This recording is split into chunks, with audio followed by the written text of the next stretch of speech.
Welcome to the Point of Convergence podcast. I am your host, Grant Lira.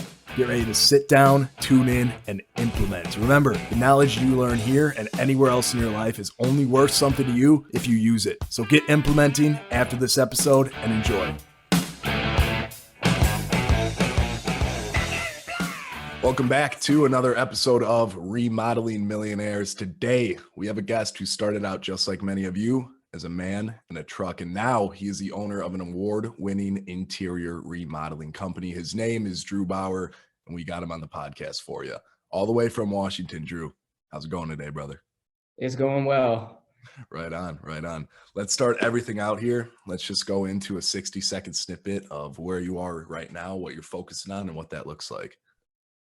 So where I'm at, I'm in my dining room right now. I'm actually in quarantine because I had a close contact, but like where I'm at, I'm just taking every day one day at a time and just continuing to build my company.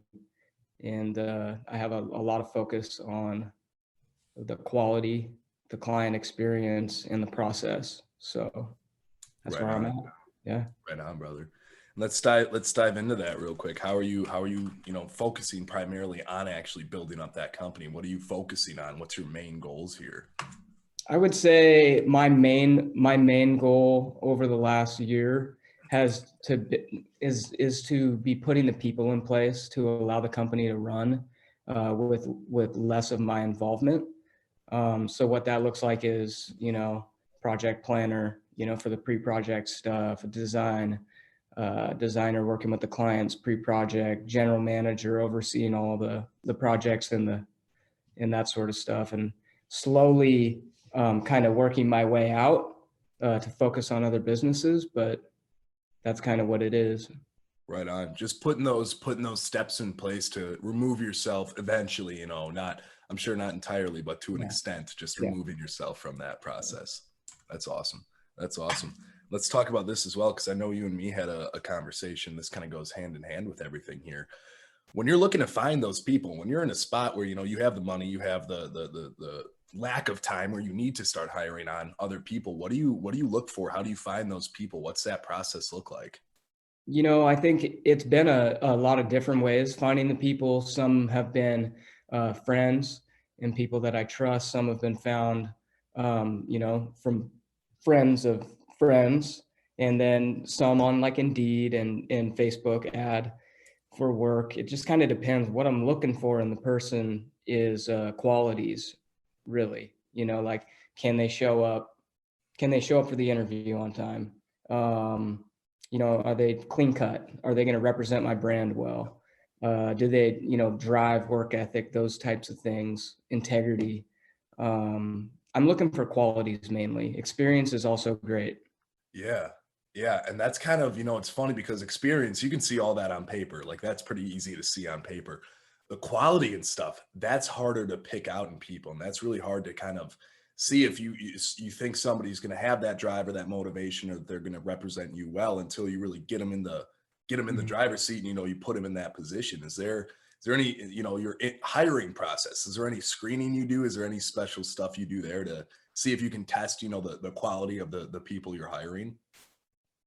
I think in the interview process, we ask questions and stuff, and we usually get a good feel of the person. It's not always the case, and you don't really know until that person's in the field or in the company and doing what you're asking them to do. And there's turnover, man. I mean, at the end of the day, you may go through 3 guys to get a long-term guy. And that's kind of just par for the course, I think, in construction.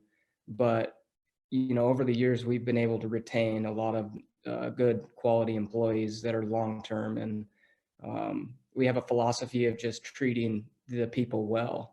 Because at the end of the day, like, without the people, there is no company really. So that's kind of our philosophy, is just treating the people great, making them want to stay, valuing them, building them up, those sort of things. Creating that culture too of, they're proud to be there. There's somebody who's driven and they see your goals like you do. That's so huge. That's Yeah. going to go way further Yeah, than. culture is probably one of the biggest reasons for the success of the company. Mm, And that correlates into all of my other deals is culture is super important. Because if they don't want to be at work, they're not going to produce, and represent as well. So it's a cool thing. We got an awesome culture. totally, brother. That's awesome. And let's take a look at this, man. So we've been talking a lot about kind of where you're at now. I want to go back in time to those, humble beginnings and kind of Yeah. where you were starting from, what that looked like, and kind of, take me from point A to point B or point Mhm. now, if you could. Yeah, it's been a journey, to say the least. I got a job with like probably the biggest and best at the time remodeling companies in the area called Kitchen Plus. And I came in there entry level with some skills, had some tile experience in the past, and this was in 2011. And I got a job for 18 bucks an hour, and enjoyed what I was doing and learned a lot from that company, and really, um, just kind of got to the point where I didn't see the ability to kind of make as much money as I thought that I should be making. I wasn't going to be able to make enough to buy a home or anything like that, and um, there wasn't any no hard feeling thing. There was a guy, another tile setter there that had talked to the owner at one point, and basically was given the green light if he started a company that company would subcontract him tile work because it was half in-house contract, or it was half tile guys in-house and half tile subcontractors. And he did act on it. I had the idea in my mind that if I did it, they would hook me some work, and if not, I was gonna try it anyways. And I didn't have a whole lot to lose, like 18 bucks an hour. It's a lot of money in the Seattle area. So I talked to the owner. He kind of to scare me out of it a little bit. Yeah, I think we're not going to give you much work, actually, maybe like 4 a year. And I use this motive, like, all right, well, if they're not going to do it, like, I'm going to still try this. And I took a leap of faith. And so I started my 2012, and it's just like pretty much started as a tile contract. The company name was the Desert, and in 2013 I started to do remodels, kind of hands in that because I really had a understanding of the process with working with Kitchen Plus.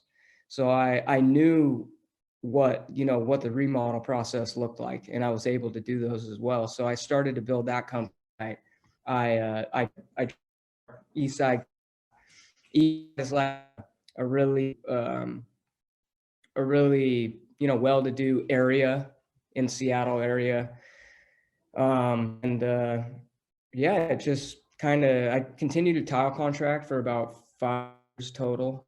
At one point, the owners of Kitchen Plus were like pretty much told me to stop doing remodels, or we weren't gonna be able to continue to do tile work, and that was the end of that relationship. Gotcha. Basically, they kind of started to view me as competition, and it's all good. Like I have so much respect for the owners, and they'd given me advice over the years, but that's kind of when I stopped the tile contracting, focused on building this company and the process over years. So going through that process, like that's interesting because a lot of that stuff, is you just realizing that, yeah, you do want to rely on yourself more than somebody else. And I totally get that. Now, let me throw this at you. Making that happen, that big transition from, that place you're working for before to East Side Kitchen and Bath, like, I mean, what was that first jump after you guys, had your slight disagreement and you decided to go separate ways? Like, what'd you do first? Did you double down on your marketing? Did you start, contacting people asking for referrals? What did that look like? Well, I'd been doing quite a few remodels when that conversation happened, so I was pretty established already with a great reputation. Um, What my marketing looked like at that time was pretty simple. I had, a one-page website. I don't even think I had a Google business at that point. I had a house profile that was doing pretty well with a lot of reviews. Um, doing stuff on Facebook, just being active and so it was kind of like that. It was pretty minimal, to be honest, at that point, and I had got enough work, for I think I had about 3 employees at the time, and kind of like when I really started to double down on my marketing was um, when I partnered with a couple buddies and we started a marketing company, and I kind of rebuilt the website and really focused on targeting geographic areas that I wanted to work in Mm, with SEO content, and that's been big. And when I moved locations and kind of put myself in the central location as well and based our office out of Kirkland, that's when like my Google My Business and I was really starting to get more action there. And it's just been a slow build over the last couple of years to just a really deep digital presence. And I mean, at the time when before I started to do that, I was getting a couple leads a month off my mhm. website and a couple leads in other avenues and referrals and stuff. And now we get a lot of leads and we got to kind of filter through all of them. Um, so that's kind of Yeah. what's going on with that, but Yeah. more to So be out there for sure. definitely, and that's funny you say that because I think a lot of people should really listen and resonate with that because yeah, if you're working strictly off of referrals, even if you're established like you were at the time, I mean that's awesome. You're always going to be able to see those, but the question is when. You know what I mean? Because they aren't consistent. They're not very predictable. You might have a few one week and none for the next 2 weeks, or vice versa. It's very unpredictable. But creating that consistent and predictable lead flow, more Mm. importantly, appointment flow, is really what helps people kind of get to that next level in the interior remodeling space. Really scaling their business, having those metrics that they know they need to be able to hit. That's huge. So having a source of leads where they can actually be predicted and somewhat expected each month is going to be huge for growing any business. For sure, and direct leads are the most, Uh-huh. most valuable. Like, I did Angie's List last year. I probably bought it the wrong time. I bought right at in March, and I Okay. ended up canceling. But like the direct, either Mm, coming straight from the Facebook or coming straight from the website or a direct call when they find me online. Those are like the highest quality leads yep. that we see. Um, because like places like Home Advisor and Angie's List and even House, they shop those leads quite a bit and they're pretty diluted in my opinion. And I think direct is the most high quality because those are people that are looking at you specifically. Exactly. And it's funny too because when you have these direct leads, you got to think through their eyes because I think the stat now is like the average person's attention span is something like 7 seconds or something. I think a goldfish has a speed. I don't know the stat by heart, but it's very short. And when you have those direct leads, whether it be through your website, whether it be through Facebook ads, whatever, they see let's go on the Facebook side. They see your ads, right? They stop on the picture, they read your ad, they decide if it's a good fit or not a good fit. If it's a good fit, they click on your ad, they type out all of their personal contact information and request to speak with you. I mean, you just got like 4 to 5 micro commitments there of people interested who are reaching out to you who want to talk. And I think that's a huge benefit when you're actually talking with that person on the phone because then you get the frame of, hey, you guys are reaching out to me. I'm here to help you out. So like, let's talk. Let's make this happen. It's a big difference from a lot of those, like you said, kind of the shared lead companies, if I'm not mistaken. Yeah, for sure. Definitely. Definitely. So let's look into this here, Drew. What would you tell somebody who's in your shoes right now to start doing, or let me rephrase that. What would you tell somebody who was in your shoes, when you were back in the day before you started East Side Kitchen Bath? What would you tell them to start doing right now to get to where you're at? Something that they can actually start to implement. Yeah, I mean, there's so many different things to touch on, and I think, over the past, few years of growth with my company, it's been people, but I Yeah. think even before that is figure out what your process is.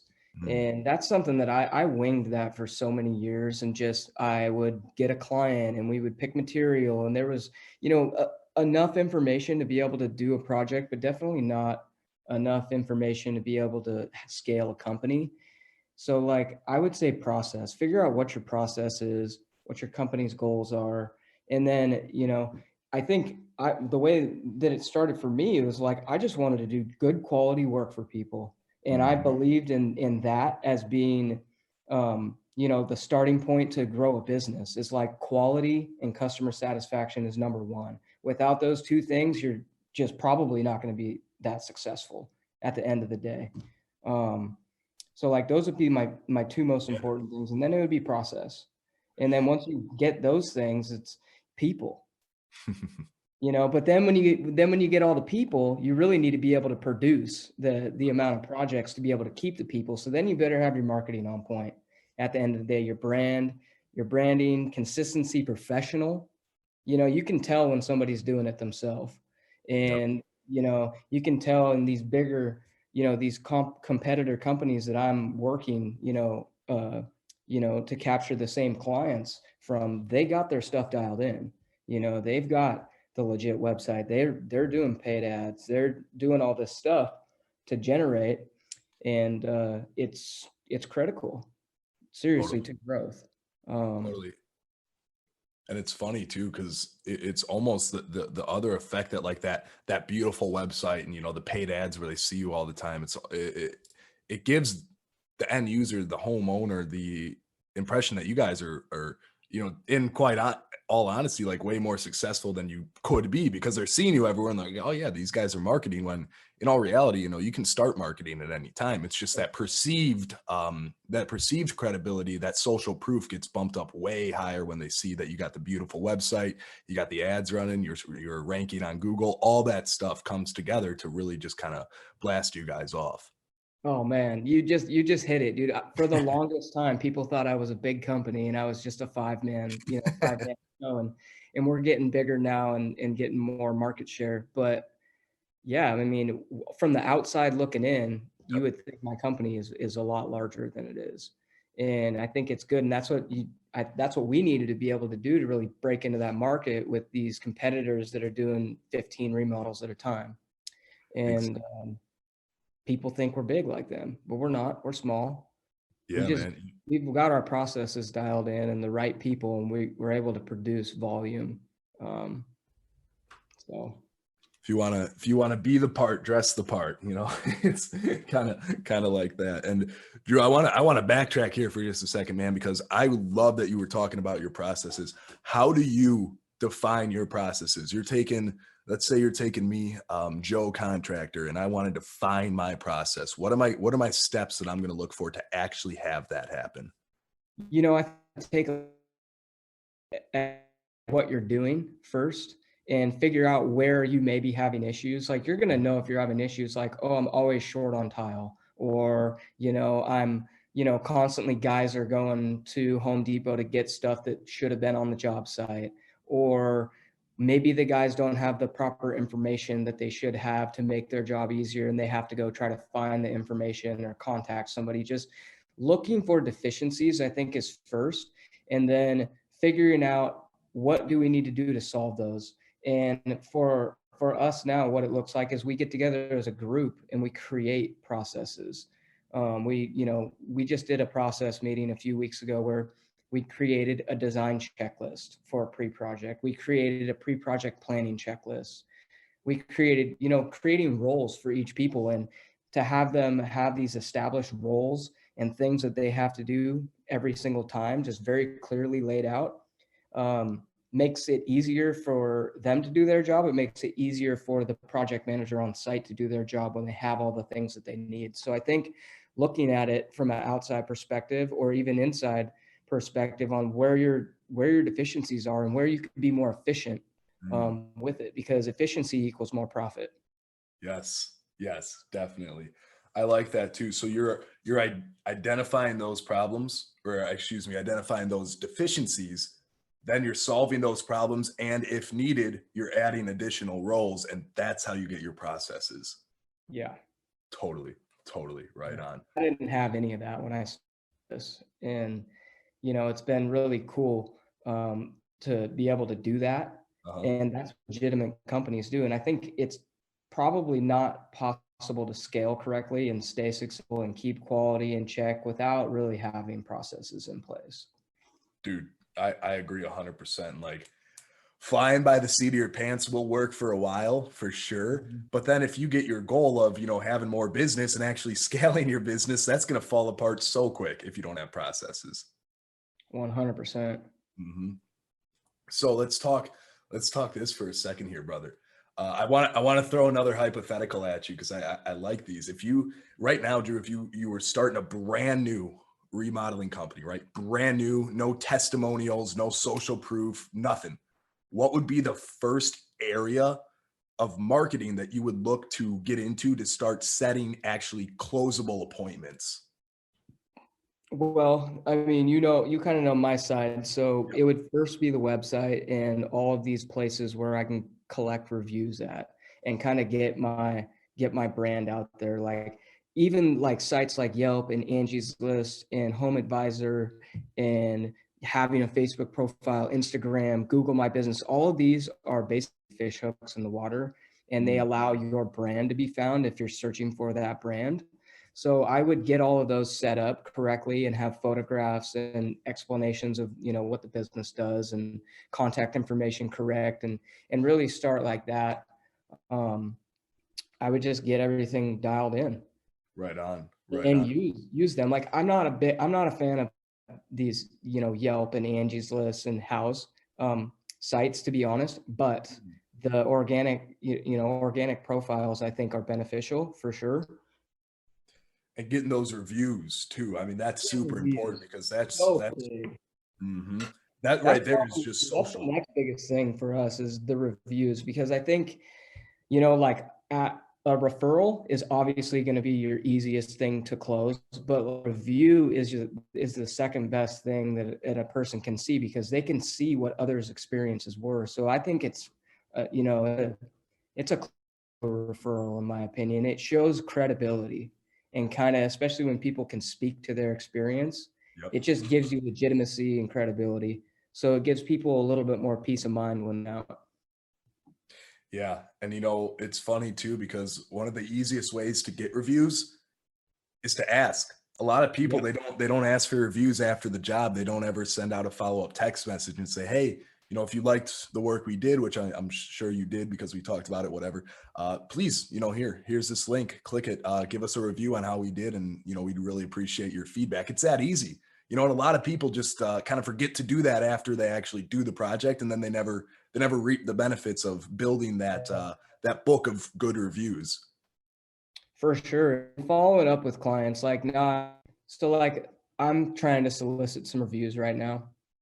And how I go about that, especially if they're a past client, maybe even a year or maybe a few months, is checking in with them and kind of shooting them an email and asking how everything is going with the new remodel, making sure that they know that if they have any issues, they can contact, they can reach out and we'll go out and look and fix these things. Yep. um, and then asking them for a review. And don't get me wrong, I do not ask every single client for a review. Obviously, remodeling things can be less than perfect on every single project. So you've also got to be a little conscious of who you're asking for a review. Um, Luckily, we've actually never had a negative, and I think maybe there is some clients that didn't have as good of an experience as what they had wanted, or something like that. But luckily enough, we haven't done such a bad job to where they've wanted to go out and review us negatively, if that makes sense. Yes, tons, tons.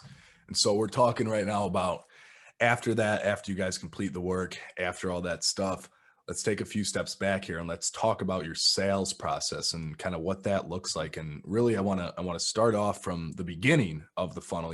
When somebody is directly contacting you guys, let's say through the website, through Facebook, whatever the case is, how quickly do you usually respond to that person who reaches out to you? Same day. You gotta be quick with that. Mm, Responsiveness shows that you're responsive. So like that's a huge deal for us. We get the inbound lead, whether it be a direct call, and that phone number for my company goes directly to the salesman, the estimator for the company. yep. So he's going to set an appointment. Well, first, he's not just going to set an appointment. He's going to speak to them about their project first and foremost and find out, what their expectations of costs are. If it's just not a realistic expectation of cost, we will not go out and do the estimate. Yep. Kind of like that. We have to make sure that it's going to make sense for us to invest time into it, because some people have these crazy ideas of what a kitchen remodel should cost. And, so we'll qualify those leads first and foremost, but quick responsiveness, same day for inbounds, and we set appointments. Right on. Right on. And let's talk this. You got that person on the phone. You're talking to them. Everything makes sense to you. What do you find needs to make sense in that homeowner's mind before they say yes, before they move forward with you guys? Like after we've given the estimate. Yeah, yeah. Yeah, I think obviously financial has something to do with it, but they have to have a comfort level as well Mhm. and an understanding of what they're going to be getting. So I think they have to be comfortable. And I think we're not the most cheapest remodeling contractor around, but we claim to be one of the best Yep, and we think we're the best and you have to pay for the best. So I think they got to be comfortable and see the value. totally, totally. And let's say I don't mean to be drilling you with sales questions here, but I know this is important to a lot of our listeners. I mean, let's say they're comfortable with you guys, they like you, that maybe they're a referral, right? Maybe they're heard from you guys from a friend, and you give them the estimate, and they just are like, "Whoa, that's way more than I thought it would be." Is that something where you guys are just like, "Yeah, well, that's what it is. We are the best at what we do. If you want it done right, you want it done one time, then here's what it costs," or how do you guys approach that? It depends on the question, but Mhm. we can explain the value to them. We can show them. We can ask if they're getting other bids, like, is this an apples to apples? Is that other contractor getting permits for this project? Yep. Did they figure for the heated floor that you requested? Like those sort of things, making sure that they're looking for apples to apples if they're bidding out. And if it's like way too high for them, we're always happy to look at reducing the scope of the project as well There you to try go. to get the job. And we would potentially lower our margin if it made us getting the job. If it was a good enough job for us, we would negotiate. Right on. Right on. And I think that's important, having that little bit of give and take, because a lot of the times, when you're even in the negotiations or just that, value building of telling people, exactly, why you guys are worth what you're worth and letting them see that. But further from that, going into actually giving them a slight discount and not destroying your profits. A lot of the times that makes them feel very special. They trust you more because you're going out of your way to help them out. And that can be huge as well. Obviously not ripping your profit margins in half, but giving them something to make them feel a little bit better and more comfortable with you guys. For sure. Definitely.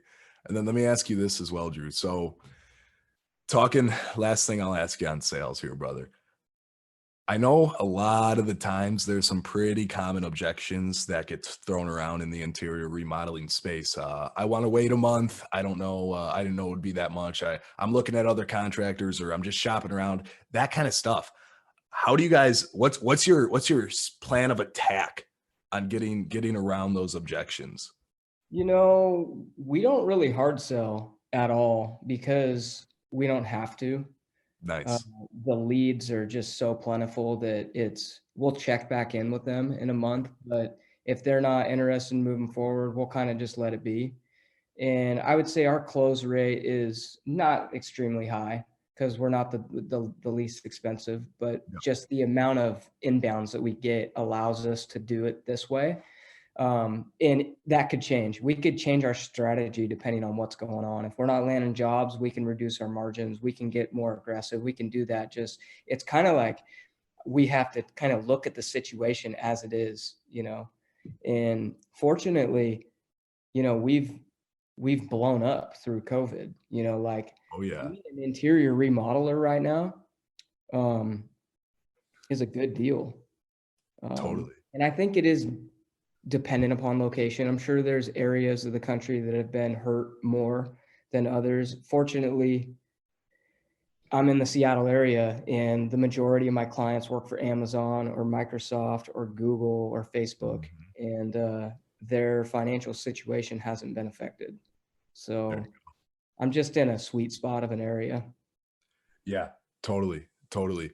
And so that's awesome. You have that influx of, inbound leads where you have enough where you can afford to be picky. You're not stressing over every single deal that comes through or potential deal that comes through. You guys are sifting through, okay, if that's not something you're interested in, awesome. Glad we had the time to talk. And then checking in with them week or two later, just having that strong follow-up game and really just staying on top of if they're interested and you feel like maybe they are truly interested and they're just doing a little bit of dancing around or shopping, whatever, just staying in touch with them, just making sure that they know you're still there and they're not forgetting about you guys. For sure, man. Follow up is so huge in the Yep. sales process. And that's something that has been learned over the last couple of years for me, and really stressed to my estimator, because I used to not do that. I used to just, I was so busy. I'm running around with my van, doing remodels, doing estimates, sending out estimates, and not following up. And it seemed to be okay for that time, but it's not appropriate. For wanting growth. And it's, that staying in that customer's mind, keeping that contact alive so it doesn't die. And because your competition's probably doing that, they're Exactly. following up. So you better be following up too.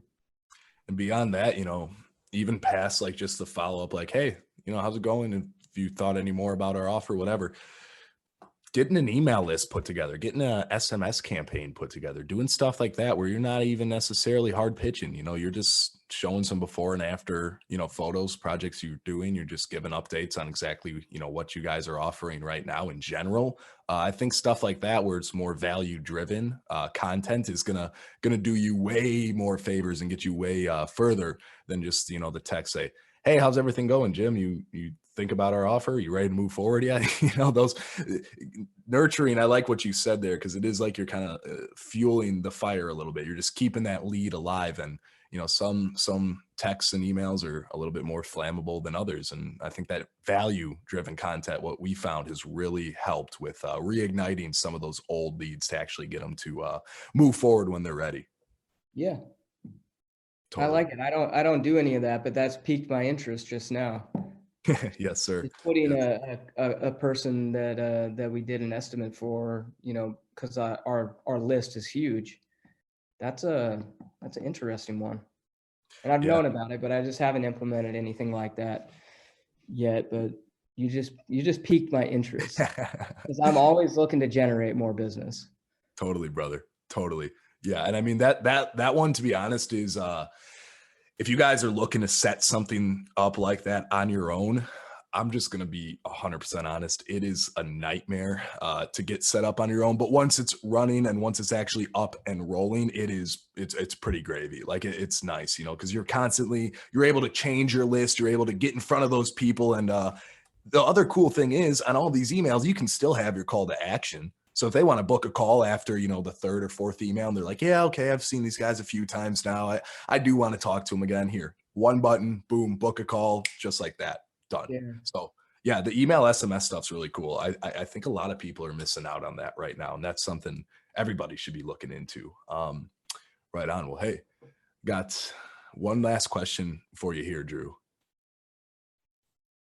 I'm ready. What you Let's do got? it, brother. Where can we go to learn more about Eastside Kitchen Bath, talk with you guys, or anything else? You can go to our website, Yep. eastsidekb.com. You can go on our Facebook, Eastside Kitchen and Bath. You could just type in Eastside Kitchen and Bath, and we'll pop up flooded on first page. There you go. There you go. Any One parting thing I words? wanted to Yeah. touch on, when you were talking about setting up the email campaign, I think there's Yes. Something that I would stress is, and it's something that I've had to learn is, you know, I'm a contractor and I'm really good at building kitchens and baths. And I was never a marketing expert.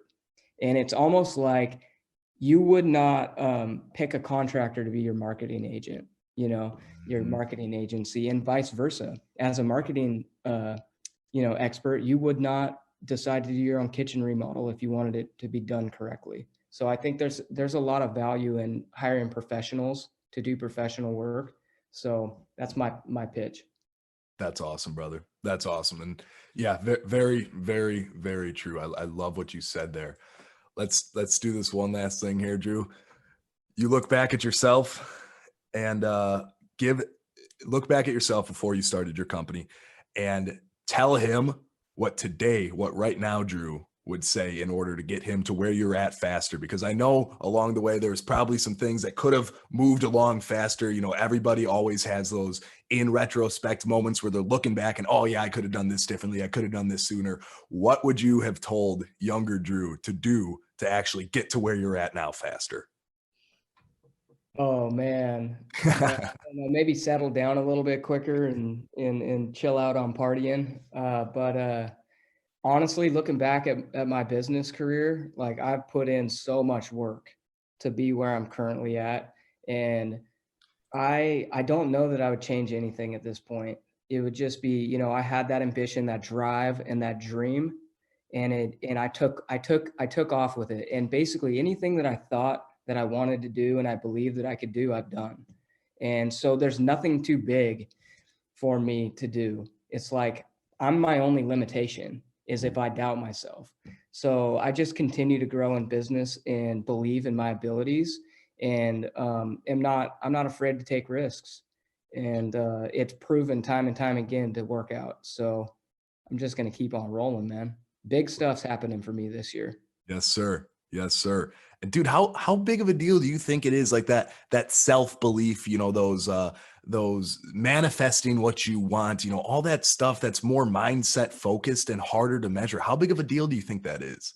Oh, it's the biggest deal. It's the biggest deal that it is like so big. It's like it starts off with a thought with me, and then it turns into maybe I can do this, and then I'm putting in the work to do it. And every single time that I've wanted to do that or had a belief or said, I'm gonna do $1 million of revenue this year. All right, I'm gonna do this. I'm gonna do 2 million. I'm gonna do 3 million. Like I believe I can do this stuff. I'm gonna grow my company. I'm gonna be the best remodeling company in the area. I'm going to build a home building company. I'm going to build a marketing company. All of these things, like I believe I can do it. So like mindset stuff for me has been probably the biggest reason for my success.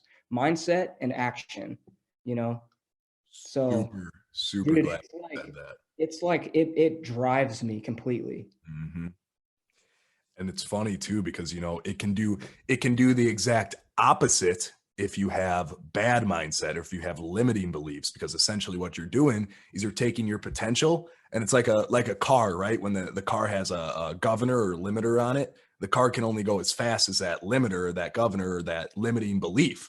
Whereas if you remove that and you actually see yourself in the position you want to be in a month, in a year, in 2 years, in 5 years, whatever it is, you're going to get there. You just got to keep that mindset and you got to see that path in front of you. And that's really what's going to drive people. The mindset is so overlooked, especially in this space. But I mean, you said it yourself, man. It's one of the biggest things. So powerful. Yes, sir. I'm like, I've got chills right now. Because it's like I preach that over and over and over again, and I believe it, and it's true. It's real. You Yes, know, sir. you believe you can do something, and you go out and you act and do that. You're gonna do it. You're the only one stopping you. That is 100% accurate. 100% accurate. Yep. Just that's it. Because if you really want to do something, you're finding a way, right? You don't care how many hurdles are in front of you. You don't care if a roadblock happens. I don't know. Your website goes down. Whatever. Doesn't matter. Right. That's just a setback. That's a speed bump. You're going to get over it. You're going to keep on trucking forward, and you're going to make sure that goal is only getting closer. Right. You can stop for a pit stop, but that goal, it's getting there, man. and Yeah, it's you gotta closer keep every moving, single day. you know? The path is not a straight path. There's Oh, obstacles, and you've gotta be able to maneuver and adjust and do all of those things to continue on. Um, and that's what's so cool is just, problem solve, figuring out a way to get it done. And, yeah, dude, it's unbelievable. changing that mindset will yield massive rewards. I say that as well from experience too. Back when I was just starting everything here. Yeah, dude. I mean, straight up, I was still going out, I was still partying, all that stuff, and my focus, no way was it in the right spot. no, no way. But once you change that and you see, when you have that clearer picture of your goals, when you have your goals written down somewhere and you can actually visualize them, and you take a minute just to think about where you're at when you achieve those goals, it almost becomes impossible to not want to move that arrow forward every day, right? Because you have those days where you're very productive, you're moving that arrow forward. You have those days where maybe you moved it forward a little bit. And some days, yeah, you do have, backwards days where something happens, unexpected stuff. You can't do as much as you want to do in a day.